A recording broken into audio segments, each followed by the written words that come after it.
आज के इस वीडियो में हम इंग्लिश ग्रामर का एक बहुत ही इम्पॉर्टेंट टॉपिक डिस्कस करने वाले हैं और वो है ट्रांसलेशन। हाई स्कूल के बोर्ड एग्जाम्स में ट्रांसलेशन का जो क्वेश्चन आता है वो 4 मार्क्स का आता है और उसमें एक पैराग्राफ दिया होता है हिंदी में, उसको इंग्लिश में ट्रांसलेट करने के लिए बोला जाता है। तो इस वीडियो में मैंने कुछ इम्पॉर्टेंट पैराग्राफ्स लिए हैं जो कि पिछले कई सालों में बोर्ड एग्जाम्स में पूछे गए हैं और इसी तरह के पैराग्राफ्स ज़्यादातर बोर्ड एग्जाम में पूछे जाते हैं। तो ये बोर्ड एग्जाम्स के लिए बहुत ही इम्पॉर्टेंट पैराग्राफ्स हैं और इन पैराग्राफ्स को जब हम प्रैक्टिस करेंगे तो हम साथ में ये समझेंगे कि हमें ट्रांसलेशन करते समय किन बातों का ध्यान रखना है, क्या ट्रिक है हिंदी से इंग्लिश में किसी पैराग्राफ को ट्रांसलेट करने की, और साथ में जो इम्पॉर्टेंट ग्रामर रूल्स होंगे उनको भी हम डिस्कस करते जाएंगे और रिवाइज करते चलेंगे। तो चलिए स्टार्ट करते हैं अपना ये टॉपिक, ट्रांसलेशन। आपके क्वेश्चन पेपर में एक 4 या 5 सेंटेंसेस का हिंदी का पैराग्राफ दिया हुआ होगा और आपको इंग्लिश में उसको ट्रांसलेट करना होगा। तो ट्रांसलेशन स्टार्ट करने के पहले आपको ये ध्यान रखना है कि हिंदी से इंग्लिश में ट्रांसलेट करने के लिए जो सेंटेंस हिंदी का लिखा होगा उससे जो भाव व्यक्त हो रहा है वही भाव इंग्लिश के सेंटेंस से व्यक्त होना चाहिए। केवल हिंदी के वर्ड्स को इंग्लिश में ट्रांसलेट कर देना ही अनुवाद नहीं कहलाता। इसके अलावा हमें ये भी ध्यान रखना होगा कि हिंदी के जो वाक्यों में वर्ड ऑर्डर होता है वो इंग्लिश के वाक्यों का नहीं होता।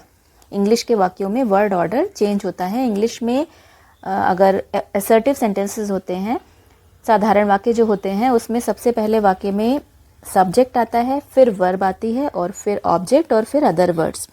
जबकि हिंदी में पहले सब्जेक्ट आता है, फिर ऑब्जेक्ट यानी कर्म आता है, फिर क्रिया यानी वर्ब आती है।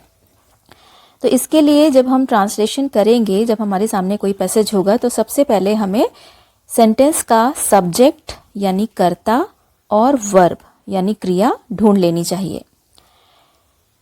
फिर सेंटेंस में जो टेंस होगा उसको पहचान कर हमें रखना होगा, क्योंकि हमें उसी टेंस के हिसाब से आगे वर्ब को यूज करना होगा। वाक्य का प्रकार, वाक्य किस प्रकार का है, इसको भी समझना होगा और उसके हिसाब से वाक्य में कर्ता, क्रिया और कर्म को सही जगह पर सही ऑर्डर में यूज करना होगा।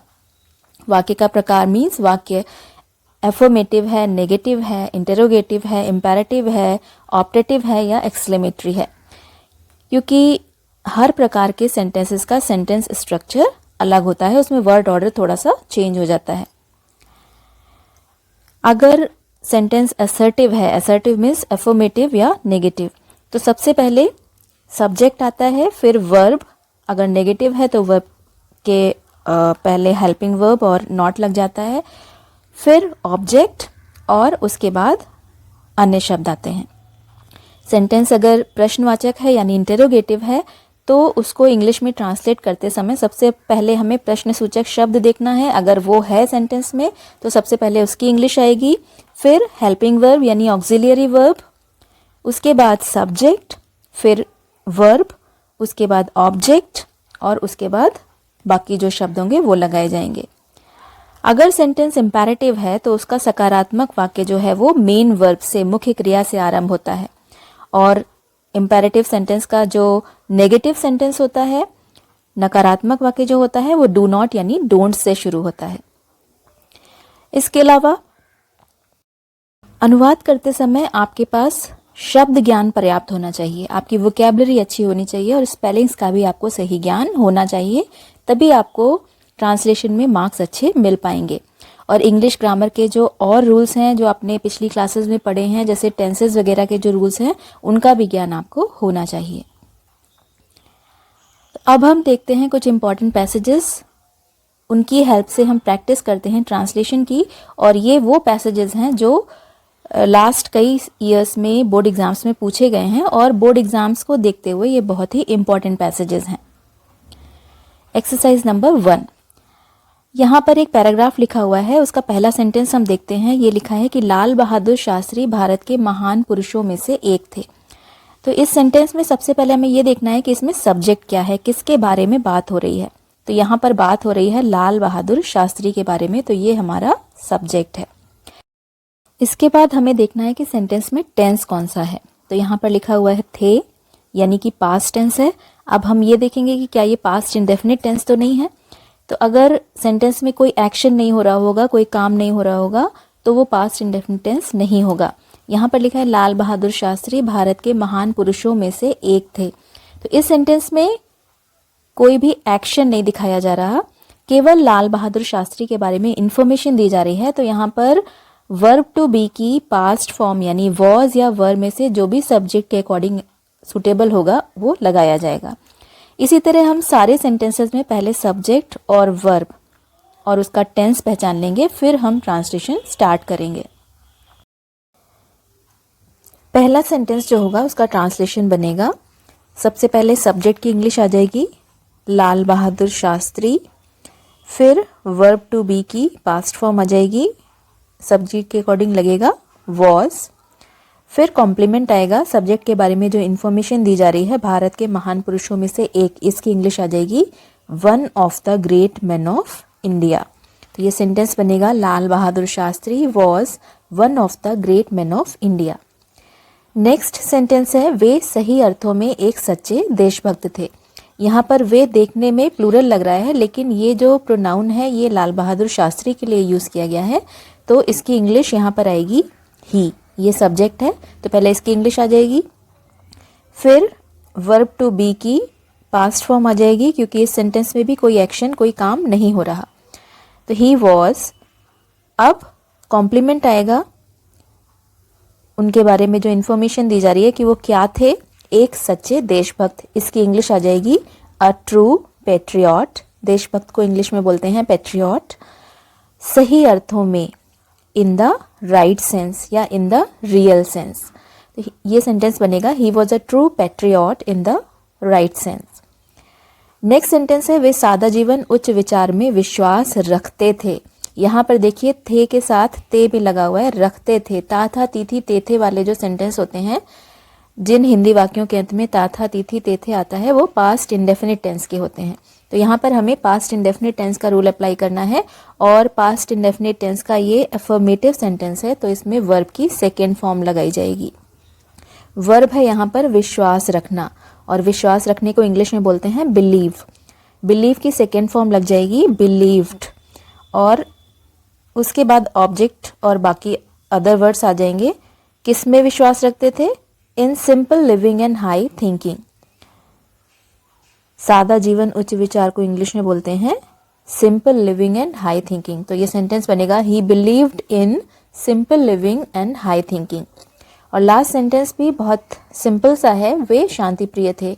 ही वॉज, शांति प्रिय की इंग्लिश होगी पीस लवर।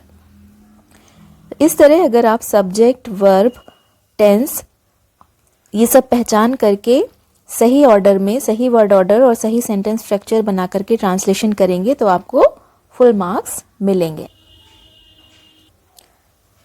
नेक्स्ट एक्सरसाइज देखते हैं।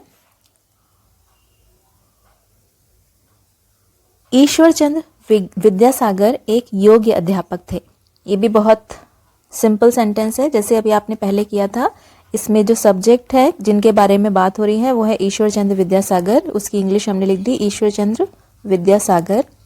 फिर इस सेंटेंस में भी कोई एक्शन, कोई काम नहीं हो रहा, थे लगा हुआ है, वर्ब टू बी की पास्ट फॉर्म आ जाएगी वॉज, और लास्ट में कॉम्प्लीमेंट लग जाएगा जो इन्फॉर्मेशन उनके बारे में दी जा रही है कि वो क्या थे, एक योग्य अध्यापक, उसकी इंग्लिश हम लास्ट में लगा देंगे एन एबल टीचर।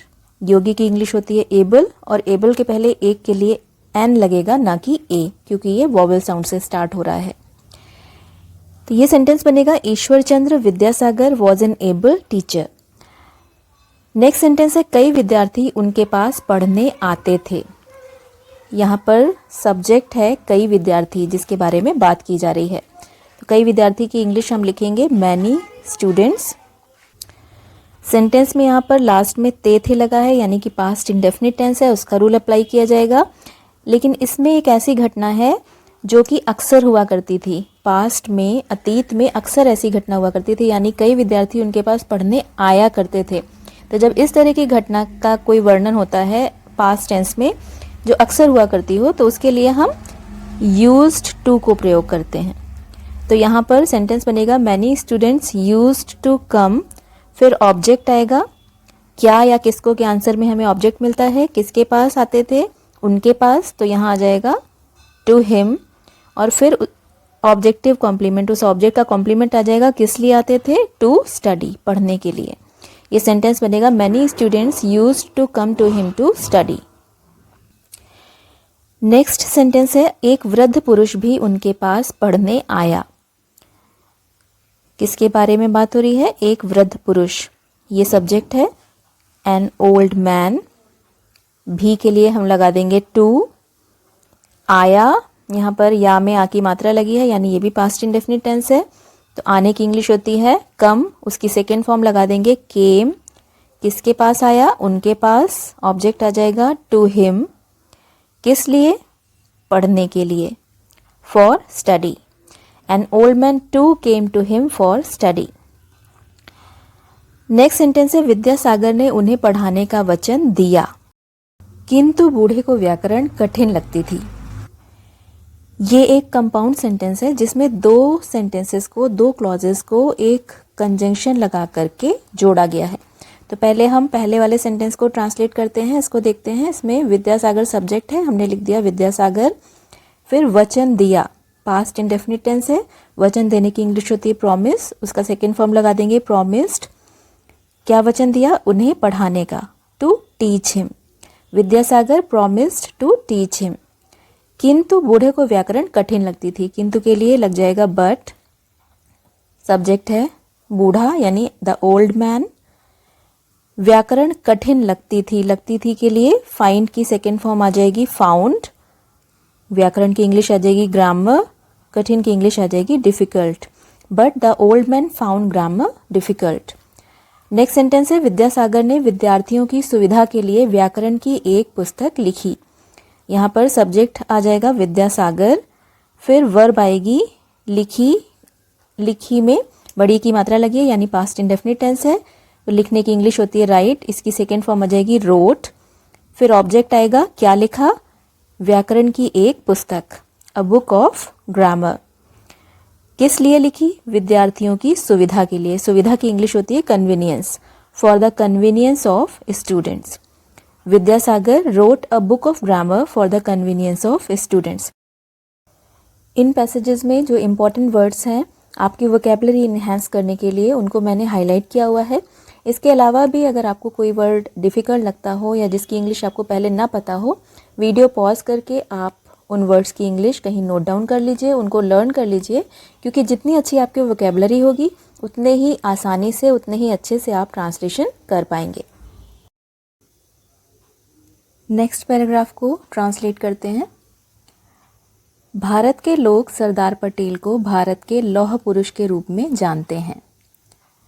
आपको पता होगा कि ता है, ती है, ते हैं जिन वाक्यों के अंत में आते हैं वो सेंटेंस प्रेजेंट इंडेफिनिट टेंस के होते हैं, और प्रेजेंट इंडेफिनिट टेंस के जो अफर्मेटिव सेंटेंसेस होते हैं उनमें सिंगुलर सब्जेक्ट के साथ मेन वर्ब की फर्स्ट फॉर्म में एस या यस लगा दिया जाता है, और प्लूरल सब्जेक्ट के साथ मेन वर्ब की फर्स्ट फॉर्म वैसे ही रख दी जाती है।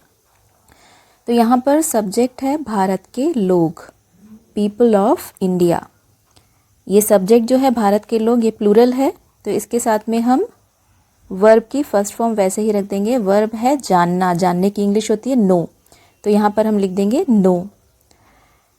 पीपल ऑफ इंडिया नो, किसको जानते हैं, सरदार पटेल को, ये ऑब्जेक्ट है सरदार पटेल, किस रूप में, भारत के लौह पुरुष के रूप में, के रूप में के लिए हम एज लगाते हैं, और भारत के लौह पुरुष, लौह पुरुष की इंग्लिश होती है आयरन मैन, भारत के of India. People of India know Sardar Patel as the iron man of India. Second sentence है वह एक कुशल प्रशासक थे। सिंपल सेंटेंस है, वह की इंग्लिश आएगी ही, थे के लिए लगेगा वॉज, कुशल की इंग्लिश होती है स्किल्ड या expert, he was a skilled, और प्रशासक की इंग्लिश होती है administrator, he was a skilled administrator. उनके पास सही व्यक्ति को सही पद पर चुनने की क्षमता थी।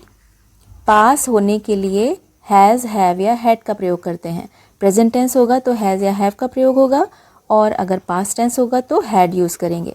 तो यहाँ पर थी से हमें समझ में आ रहा है कि ये पास्ट टेंस है। पास्ट थी के लिए हम यहाँ पर हैड लगाएंगे। उनके की इंग्लिश आ जाएगी सब्जेक्ट की जगह ही, फिर पास्ट थी के लिए लगा देंगे हैड। क्या थी? क्षमता। क्षमता की इंग्लिश होती है द कैपेसिटी। किस चीज़ की? चुनने की। ऑफ सिलेक्टिंग, सही व्यक्ति को, राइट पर्सन, सही पद पर, फॉर द राइट पोस्ट, पद की इंग्लिश होती है post. He had the capacity of selecting right person for the right post. और लास्ट सेंटेंस है सरदार पटेल हमारे देश के गौरव हैं। सरदार पटेल इज़ द, यहाँ पर है से समझ में आ रहा है कि प्रेजेंट टेंस है, तो यहाँ पर वॉज नहीं लगेगा बल्कि इज़ लगेगा। सरदार पटेल इज़ द, गौरव की इंग्लिश होगी प्राइड ऑफ इंडिया या pride of our country. Next exercise देखते हैं। सुभाष चंद्र बोस भारत माता के एक महान सपूत थे। सुभाष चंद्र बोस थे के लिए लगेगा वॉज, एक महान सपूत अ ग्रेट सन, भारत माता के इंग्लिश आ जाएगी of mother India. Subhash Chandra Bose was a great son of mother India. इस बात को ध्यान रखिएगा कि अगर सेंटेंस में कोई काम नहीं हो रहा है, कोई एक्शन नहीं हो रहा है, सिर्फ था थी थे लगा है, तो वर्ब टू बी की फॉर्म्स यूज़ की जाएंगी, उसकी पास्ट फॉर्म यूज़ की जाएगी। अगर केवल है या हूँ लगा है और कोई वर्ब कोई एक्शन नहीं हो रहा है तो इज़, एम या आर में से वर्ब टू बी की फॉर्म्स लगाई जाएंगी। तो यहाँ पर थे लगा है तो Subhash Chandra Bose was a great son of mother India. Second sentence है उन्हें नेताजी के नाम से जाना जाता है। उन्हें की इंग्लिश आ जाएगी ही। जाना जाता है के लिए हम लगाते हैं इज़ नोन। जाना जाता है कि इंग्लिश आ जाती है इज़ नोन, नो की थर्ड फॉर्म हो गई। और नेताजी के नाम से के रूप में या के नाम से के लिए हम एज लगा देते हैं, और ब्रैकेट में जिस तरह से नेताजी लिखा है उसी तरह से हम नेताजी लिख देंगे। He is known as Netaji या he is known with the name of Netaji. उनका जन्म 23 जनवरी 1897 को कटक में हुआ था। उनका जन्म हुआ था, इसकी इंग्लिश लिखी जाती है ही वाज बॉर्न। और जो भी डेट लिखी जाती है उसके पहले हम प्रेपोजिशन लगाते हैं on. He was born on 23 January 1897, फिर प्लेस लिखेंगे in Cuttack. He was born on 23 January 1897 in Cuttack. Next sentence है उनके पिता का नाम श्री जानकीनाथ बोस था। बहुत ही सिंपल सेंटेंस है। उनके पिता का नाम, हिज फादर्स नेम, था के लिए लग जाएगा वॉज, और पिता का नाम आ जाएगा श्री जानकीनाथ बोस। यहाँ पर पिता का की के लिए हम फादर के बाद ये अपॉस्ट्रोफी एस लगा देते हैं। His father's name was Shri Janakinath Bose. वह भारत को ब्रिटिश शासन से मुक्त कराना चाहते थे। यहाँ पर ता था तिथि ते थे आ गया, यानी कि पास्ट इंडेफिनिट टेंस के रूल अब लगेंगे। तो सब्जेक्ट है वह, ही, चाहना उसकी इंग्लिश होती है वांट, और इसकी सेकेंड फॉर्म आ जाएगी पास्ट इंडेफिनिट टेंस के लिए ही वांटेड। क्या करना चाहते थे? मुक्त कराना। टू मेक इंडिया फ्री, भारत को मुक्त कराना। किससे? ब्रिटिश शासन से। फ्रॉम ब्रिटिश रूल, शासन की इंग्लिश होती है rule. He wanted to make India free from British rule. Video बहुत लंबा हो रहा है, इसलिए इस वीडियो को मैं यहीं पर एंड कर रही हूँ, और इसके आगे की जो एक्सरसाइजेज हैं उसको हम नेक्स्ट वीडियोस में कंटिन्यू करेंगे। होपफुली आपको इन वीडियोस से एग्ज़ाम्स में बहुत हेल्प मिलेगी। आगे आने वाले वीडियोस की लिंक मैं आपको इस वीडियो के डिस्क्रिप्शन बॉक्स में भी दे दूँगी, और इस वीडियो के एंड स्क्रीन में दे दूँगी, जिससे आप उन पर क्लिक करके नेक्स्ट वीडियोस को देख करके उनसे हेल्प ले सकते हैं। इसके अलावा आप चैनल को सब्सक्राइब कर सकते हैं और नोटिफिकेशन भी ऑन कर सकते हैं, जिससे आने वाले सभी वीडियोस की नोटिफिकेशन आपको मिलती रहे और आप उससे हेल्प लेते रहें।